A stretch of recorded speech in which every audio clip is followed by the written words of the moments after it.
ಒಂದು company list ಆಗೋದಕ್ಕಿಂತ ಮುಂಚೆ ಅದರ ಸ್ಟಾಕ್ಗಳನ್ನು ಗ್ರೇ ಮಾರ್ಕೆಟ್ನಿಂದ ನೀವು ಖರೀದಿ ಮಾಡಬೇಕಾ? ಅನ್ಲಿಸ್ಟೆಡ್ ಕಂಪನಿಗಳ ಸ್ಟಾಕ್ಗಳನ್ನು ಗ್ರೇ ಮಾರ್ಕೆಟ್ನಿಂದ ಖರೀದಿ ಮಾಡುವ ಮೂಲಕ ಆಗಬಹುದಾದಂತಹ ಲಾಭ ಅಥವಾ ನಷ್ಟ ಏನು, ಇದನ್ನು ಇವತ್ತಿನ ವಿಡಿಯೋದಲ್ಲಿ ನೋಡುವಂತಹ ಪ್ರಯತ್ನವನ್ನು ಮಾಡೋಣ. This is one of the most requested videos from my channel. ಇವತ್ತು ಇದರ ಬಗ್ಗೆ ಡೀಟೇಲ್ಡ್ ಆಗಿ ಡಿಸ್ಕಸ್ ಮಾಡೋಣ. ಸ್ವಿಗ್ಗಿ ತನ್ನ IPOವನ್ನು ತರಬೇಕು ಅಂತಿದೆ. ಹ್ಯುಂಡೈ ಮೋಟರ್ಸ್ನದ್ದು IPO ಸದ್ಯದಲ್ಲಿ ಬರುತ್ತೆ ಅಂತ ಹೇಳುವಂತಹ ಸುದ್ದಿ ಇದೆ. ವಿಶಾಲ್ ಮೆಗಾಮಾರ್ಟ್ ಅಂತ ಹೇಳುವಂತಹ ಕಂಪನಿ ತನ್ನ IPOಗೆ ಸೆಬಿಯಿಂದ ಅಪ್ರೂವಲ್ ಅನ್ನು ಪಡೆದಿದೆ. ಹೀಗೆ ಬೇರೆ ಬೇರೆ ಕಂಪನಿಗಳು ತಮ್ಮ IPOವನ್ನು ತರಬೇಕು ಅಥವಾ ತರ್ತೀವಿ ಅಂತ ಹೇಳುವಂತಹ ಸುದ್ದಿಯನ್ನು ಮಾಡಿದ ಕೂಡಲೇ ಒಂದಷ್ಟು ಜನ ಇನ್ವೆಸ್ಟರ್ಸ್ ಜಾಗೃತರಾಗ್ತಾರೆ ಅವುಗಳನ್ನು ಗ್ರೇ ಮಾರ್ಕೆಟ್ನಿಂದ ಪಿಕ್ ಮಾಡೋದಕ್ಕೆ. ನೀವು ಸಚಿನ್ ತೆಂಡೂಲ್ಕರ್, ಕಟ್ರೀನಾ ಕೈಫ್, ದೀಪಿಕಾ ಪಡುಕೋಣೆಯಂತಹ ಇನ್ವೆಸ್ಟರ್ಸ್ ಇದೇ ರೀತಿ ಗ್ರೇ ಮಾರ್ಕೆಟ್ನಿಂದ ಇಂತಹ ಸ್ಟಾಕ್ಗಳನ್ನು ಅರ್ಲಿ ಓನರ್ಶಿಪ್ನಲ್ಲಿ ಪಡೆದು ಆ ಇನ್ವೆಸ್ಟ್ಮೆಂಟ್ ಮೇಲೆ ಡಬಲ್ ಅಥವಾ ಟ್ರಿಪಲ್ ರಿಟರ್ನ್ಸ್ ಅನ್ನು ಮಾಡಿರುವಂತಹ ಸುದ್ದಿಯನ್ನು ಕೂಡ ಓದಿರ್ತೀರಿ. ಇದನ್ನು ನೋಡಿದಾಗ ಮತ್ತೆ ಕೆಲವು ಸ್ನೇಹಿತರ ಬಳಿಯಲ್ಲಿ ಅವರ ಮಾತುಗಳನ್ನು ಕೇಳಿದಾಗ ಅವರು ನಿಮಗೆ ನಾನು ಈ ಅನ್ಲಿಸ್ಟೆಡ್ ಸ್ಟಾಕನ್ನು ಖರೀದಿ ಮಾಡಿದ್ದೀನಿ, ಆ ಕಂಪನಿಯ ಅನ್ಲಿಸ್ಟೆಡ್ ಸ್ಟಾಕನ್ನು ಖರೀದಿ ಮಾಡಿದ್ದೀನಿ ಅನ್ನುವಂತಹ ಮಾತನ್ನು ಹೇಳ್ತಾರೆ. ಈಗ ಸ್ವಿಗ್ಗಿಯದ್ದೇ ಸಿಚುವೇಶನ್ ಅನ್ನು ನೀವು ನೋಡಿದರೆ ಗ್ರೇ ಮಾರ್ಕೆಟ್ನಲ್ಲಿ 450ರಿಂದ 500 ರೂಪಾಯಿಗೆ ಸ್ವಿಗ್ಗಿಯ ಒಂದು ಸ್ಟಾಕ್ ಮಾರಾಟ ಆಗ್ತಿದೆ.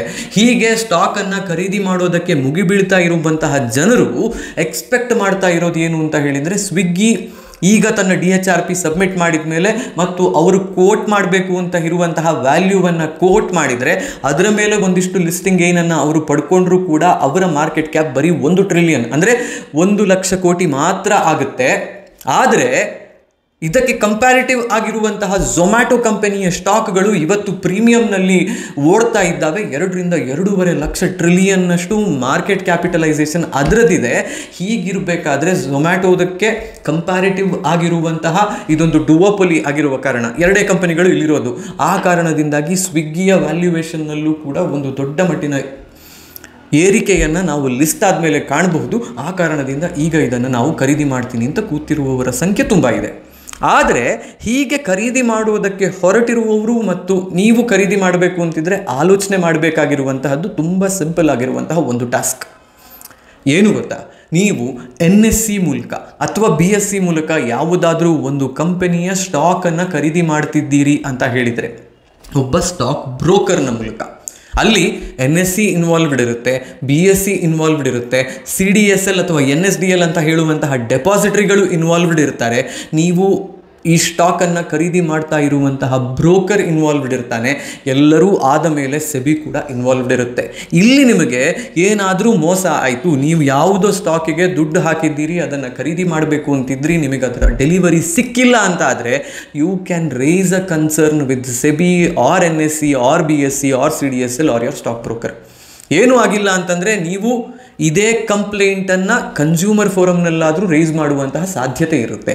ಬಟ್ ನೀವು ಒಂದು ಅನ್ಲಿಸ್ಟೆಡ್ ಸ್ಟಾಕನ್ನು ಖರೀದಿ ಮಾಡೋದಕ್ಕೆ ಹೊರಟ್ರಿ ಅಂತಂದರೆ ಮೊದಲ ಪ್ರಾಬ್ಲಮ್ ಬರುವಂತಹದ್ದು, there is no regulatory body taking care of this.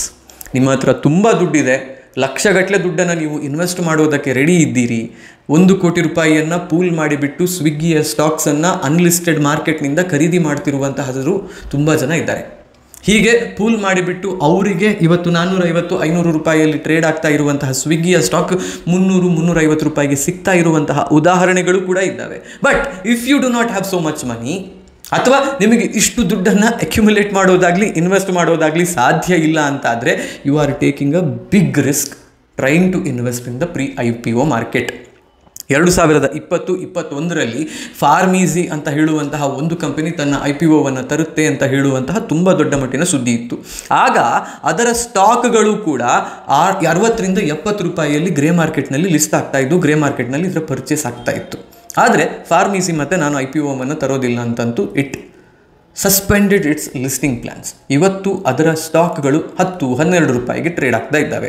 ಇದೇ ರೀತಿಯದು ರಿಲಯನ್ಸ್ ರಿಟೇಲ್ನಲ್ಲೂ ಕೂಡ ಆಗಿತ್ತಂತೆ. ಲೈವ್ ಮಿಂಟ್ನ ಒಂದು ಆರ್ಟಿಕಲ್ನಲ್ಲಿ ಇದನ್ನು ಬರೆದಿದ್ದಾರೆ. ನನಗೆ ಅದರ ಬಗ್ಗೆ ಗೊತ್ತಿಲ್ಲ. ಬಟ್ ನಿಮಗೆ ಇಲ್ಲಿ ಇರುವಂತಹ ಒಂದು ಅತಿ ಮುಖ್ಯ ಸಮಸ್ಯೆ ಏನು ಅಂತಂದರೆ, ನೀವು IPO ಮಾರ್ಕೆಟ್ ಅಥವಾ ಗ್ರೇ ಮಾರ್ಕೆಟ್ನಲ್ಲಿ ಖರೀದಿಯನ್ನು ಮಾಡ್ತಿದ್ದೀರಿ ಅಂತ ಹೇಳಿದರೆ ಒಂದು ಸ್ಟಾಕನ್ನು ಅಲ್ಲಿ ಯಾರಾದರೂ ನಿಮಗೆ ಮೋಸ ಮಾಡುವಂತಹ ಸಾಧ್ಯತೆ ಇರುತ್ತೆ. ವ್ಯಾಲ್ಯೂಯೇಷನ್ಸನ್ನು ಸುಮ್ಮನೆ ಬ್ಲೋಟ್ ಮಾಡಿಬಿಟ್ಟು ಇಷ್ಟಕ್ಕೆ ಬರ್ತಿದೆ, ಇಷ್ಟಕ್ಕೆ ಡಿಮಾಂಡ್ ಇದೆ ಅಂತ ಹೇಳಿದರೂ ಕೂಡ ನೀವು ಅವರನ್ನು ನಂಬಿಬಿಟ್ಟು ದುಡ್ಡು ಕೊಟ್ಟು ಖರೀದಿ ಮಾಡುವಂತಹ ಸಮಸ್ಯೆಗೆ ಬೀಳುವ ಸಾಧ್ಯತೆ ಇರುತ್ತೆ. ನೀವು ಕೊಡ್ತಾ ಇರುವಂತಹ ದುಡ್ಡು ಫೇರ್ ವ್ಯಾಲ್ಯೂ ಹೌದಾ ಅಲ್ವಾ ಅಂತ ಹೇಳುವಂತಹ ಯಾವುದೇ ಗ್ಯಾರಂಟಿ ಇರೋದಿಲ್ಲ. ಇದರ ಜೊತೆಗೆ ನನಗಿದೆಲ್ಲದಕ್ಕಿಂತಲೂ ತುಂಬ ದೊಡ್ಡ ಒಂದು ಫಂಡಮೆಂಟಲ್ ಪ್ರಾಬ್ಲಮ್ ಇಲ್ಲಿ ಏನು ಅಂತಂದರೆ, ಈಗ ಅಟ್ಲೀಸ್ಟ್ ಸ್ವಿಗ್ಗಿ, ವಿಶಾಲ್ ಮಾರ್ಟ್ ಅಥವಾ ಹ್ಯುಂಡೈ ಮೋಟರ್ಸ್ನವರ IPOಗೆ ಬಂದಾಗ ಅಥವಾ ಪ್ರೀ IPOವನ್ನು ನೀವು ಖರೀದಿ ಮಾಡ್ತಿದ್ದೀರಿ ಅಂತಂದರೆ ಅವರು DHRP ಅಂತ ಹೇಳುವಂತಹ ಒಂದು ನೋಟಿಫಿಕೇಷನ್ನ, ಡ್ರಾಫ್ಟ್ ರೆಡ್ ಹೆರಿಂಗ್ ಪ್ರಾಸ್ಪೆಕ್ಟಸ್ ಅಂತ ಹೇಳುವಂತಹ ಒಂದು ಡಾಕ್ಯುಮೆಂಟನ್ನು ಸೆಬಿಗೆ ಕೊಟ್ಟಿರ್ತಾರೆ.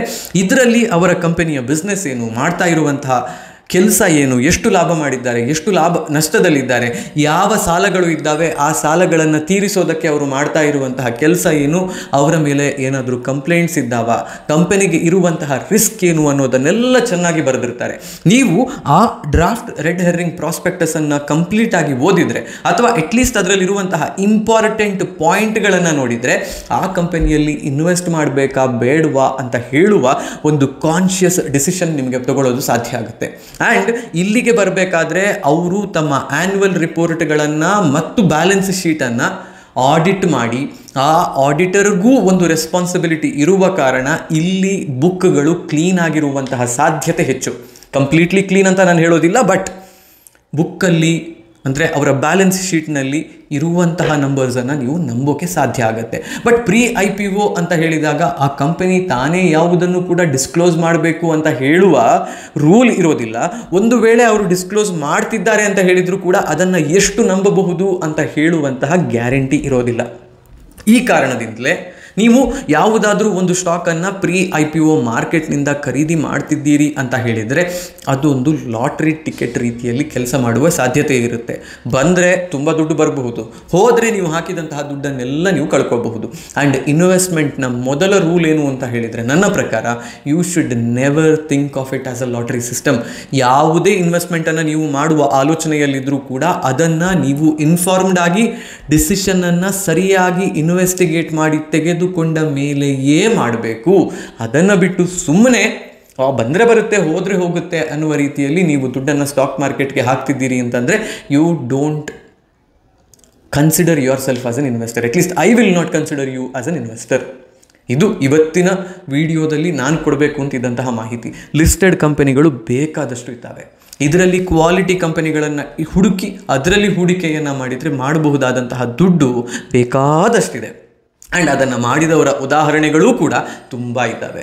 ಸುಮ್ಮನೆ ಗೊತ್ತಿಲ್ಲದೆ ಇರುವ, ಏನು ಅಂತಲೇ ಅರ್ಥ ಆಗದೇ ಇರುವಂತಹ ಕಂಪನಿಗಳಲ್ಲಿ ಮತ್ತು ಬಿಸ್ನೆಸ್ನಲ್ಲಿ ಸುಮ್ಮನೆ ಬೇರೆಯವರು ಹೂಡಿಕೆ ಮಾಡ್ತಿದ್ದಾರೆ ಅಂತ ನಾವು ಹೂಡಿಕೆ ಮಾಡುವಂತಹ ಗ್ಯಾಂಬ್ಲಿಂಗಿಗೆ ಇಳಿಯುವಂತಹ ಕೆಲಸವನ್ನು ನಾವು ಮಾಡೋದು ಬೇಡ. At least I won't do it, I wouldn't suggest you to do it. So ಹಾಗಾಗಿ ದಯವಿಟ್ಟು ಇದರ ಬಗ್ಗೆ ಆಲೋಚನೆ 10 ಸರ್ತಿ ಮಾಡಿ ಪ್ರೀ IPO ಮಾರ್ಕೆಟ್ನಿಂದ ಯಾವುದಾದ್ರೂ ಸ್ಟಾಕ್ಗಳನ್ನು ಖರೀದಿ ಮಾಡಬೇಕು ಅನ್ನುವ ಆಲೋಚನೆಯನ್ನು ನೀವಿಟ್ಕೊಂಡಿದ್ರೆ, ನನ್ನನ್ನು ಕೇಳಿದರೆ it is not a good decision. ಮತ್ತು ನಿಮ್ಮ ದುಡ್ಡು, ನಿಮ್ಮ ನಿರ್ಧಾರಗಳು, you know better than me. ಇವತ್ತಿನ ವಿಡಿಯೋವನ್ನು ಇಲ್ಲಿಗೆ ಮುಗಿಸ್ತೀನಿ, ಹೋಗಿ ಬರ್ತೀನಿ. ನಾನು ನಿಮ್ಮ ಆಶೀಶ್ ಸಾರಟ್ಕ.